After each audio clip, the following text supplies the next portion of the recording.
What's going on, guys? Welcome back to another episode of Hustle with JesseW. And today I got a nice day trading recap here. It's kind of a break-even day, but man, it's been a whirlwind and you're not going to want to miss it. Check it out.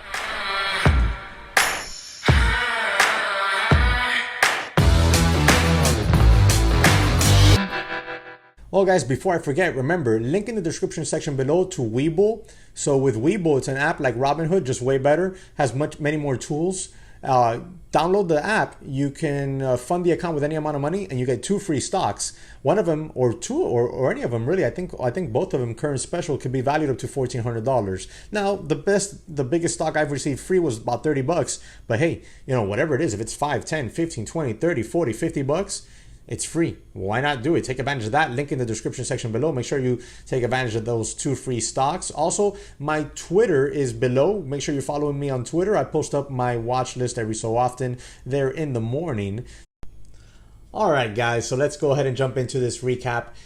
Today was a whirlwind. Today really could have gotten away from me had I not noticed that I was about to go on tilt. Okay, had I not noticed I was about to go on tilt, today would have gotten away from me really badly. But I noticed the emotions and I just sat down and centered it. Like I just brought it in. I brought those suckers in and I held them and I dominated them, thank God, and was able to control my emotions, trade the chart, trade smart, and be prudent. I didn't have a cushion, so I couldn't allow myself to get too risky, okay? But I did make a decent comeback on the day. I'm not upset with myself in the least bit at this point. Not to mention, I really wasn't upset with myself a whole lot. What is this? BBI. I was really watching this. I was hoping we were going to get a real nice move out of this through $4. We never did, There was this little setup here, but it's a nothing. It's a nothing burger. Look at this. Okay, so unless it gets back over VWAP, then maybe we'll get a shot at $4 and $4 break. But for now, that's a big nothing burger. Tesla was another one here. And I'll show you what I did here in Tesla. This is a red trade as well. But I'll show you what I did here. But before we do, if you weren't around yesterday, I will definitely suggest you go revisit yesterday's video because there's an extremely important announcement in that video that you're not going to want to miss. I mean, this is an announcement for you, okay? So you're not going to want to miss that. It's something that I want to do when I get to 10,000 subscribers this year. That's a gift from me to you, okay? As a thank you for supporting the channel. So check it out. It's in yesterday's video.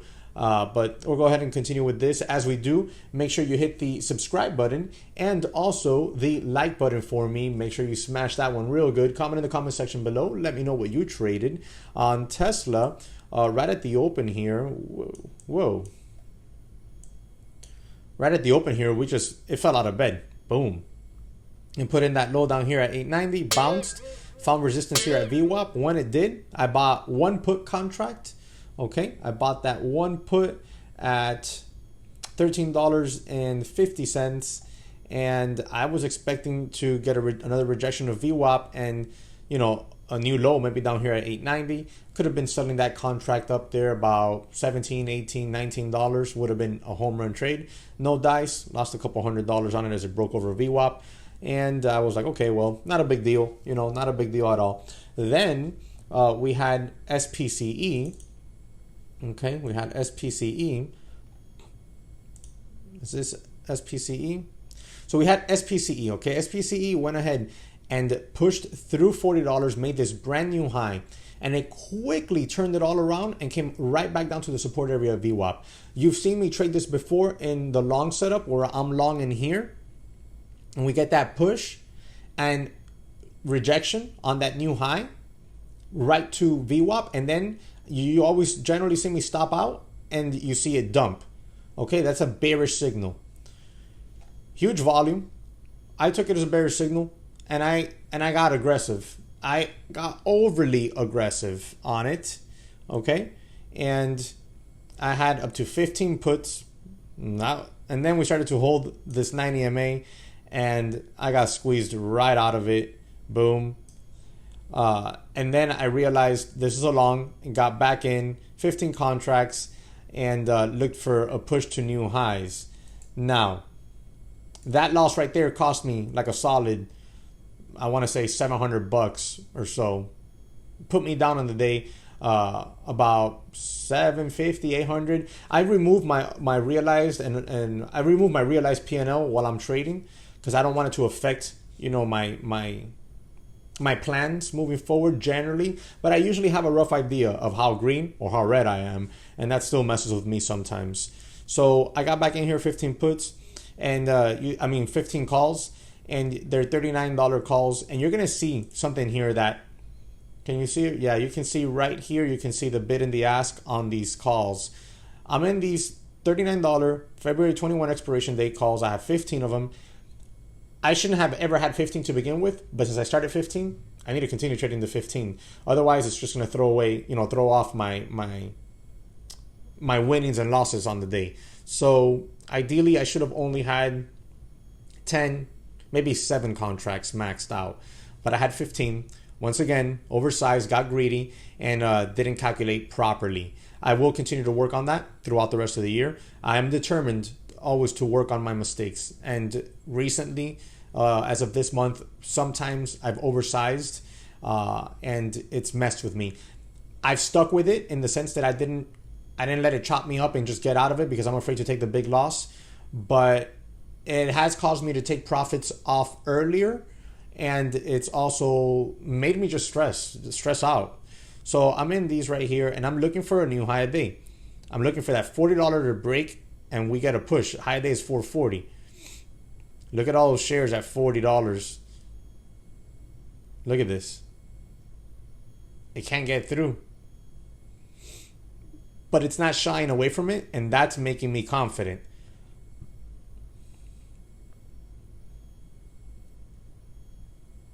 Right there, I closed those out for a small little loss. I got nervous. It holds. I get back into the same contracts. Okay. I get back into those same ones, same size. And now I'm confident we're going to break through. There we go. We start breaking through. I'm in these at 350. Okay. We've just broken through. Okay. These are 39 calls. We're just broken through 40. The bid is 360. The ask is 370. Look at this. Watch what happens here. We push up there right to the high of day. Huge volume pours in. We break the high of day right here. We make a new high, 40.50. The calls are going off at 390 now. They're really not moving as much. I fully expected these over $4 by then, but nope. Look at that brand new high, 40.70. They're just at $4. They've moved like 30 cents. That's it. So I take them off right there, and I get filled at 387, which sucks.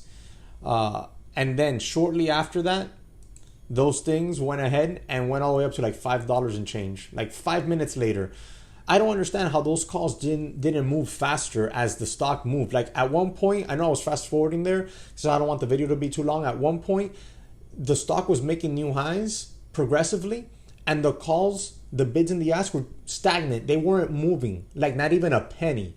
And I was like, well, what's going on here? So I just banged out of them and knocked my loss there down some. Then the SPY decided to start dying off. And look at this. I didn't catch any of that, unfortunately. But SPCE decided to start to die off itself. And at this point in here, I was like, damn it. I even told my buddy Alex, this is a perfect short opportunity right now to get some puts. But since I've been trading in my cash account recently, I didn't have any settled funds. Okay, and like I told you guys a while back, the reason I've been trading in the cash accounts, I pulled out some cash to pay taxes. I'm self-employed. So I've been trading in the cash account until I throw more money in there or make some more money here soon and get above, PDT and go back to my margin account. I usually use that cash for that purpose, you know, to trade and to pay taxes. I don't really have like a set thing where I'm just trying to grow the account from like whatever, $25,000 to $100,000. I haven't done that. I've never done it. Maybe I'll do it someday, but I just generally just pull out cash as needed for whatever other opportunities or to pay taxes, etc. In this case now, I didn't have any settled funds, so I couldn't jump in here, and I was beating myself up about it. And then right around in here, I remembered, hey, you were mad at E-Trade and opened up a Charles Schwab account recently and you have money in there. Why not open that account up real quick and take your puts there?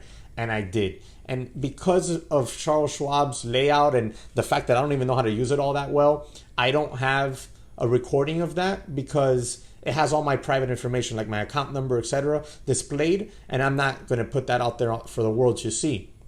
So what I'm going to do is I'm going to link all my orders here, well, right there, somewhere around here, you'll see my orders and you'll see my fills.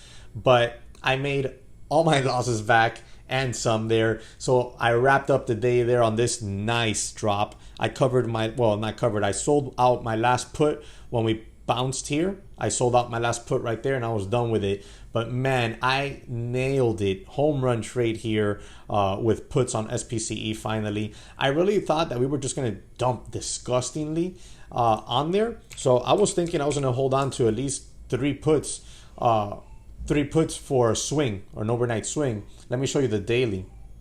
See, like I rode this down here and I thought we were going to crack 30 and we were going to visit this.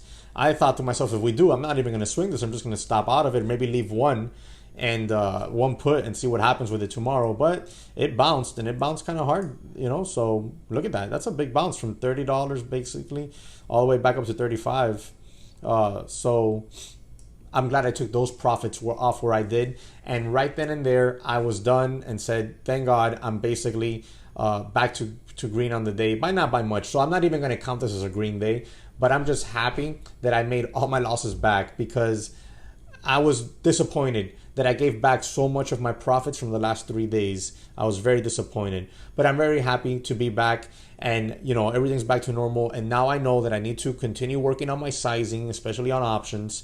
And that's it. So I hope you guys, you know, had a great day. Let me know what you traded. Certainly SPY, SPCE, even Tesla, you know, were nice setups there today for like, you know, puts and calls. Small cap wise, guys, there's really nothing. BBI is the only thing. And as we saw right now, it's not doing much at all. I think I'm going to call it a day. I really am interested in continuing to watch the SPY. This thing looks like it has more downside to it, but I'm in profit protection mode at this point, so probably not touching anything else anymore. Let me know how you did. Drop it in the comment section below.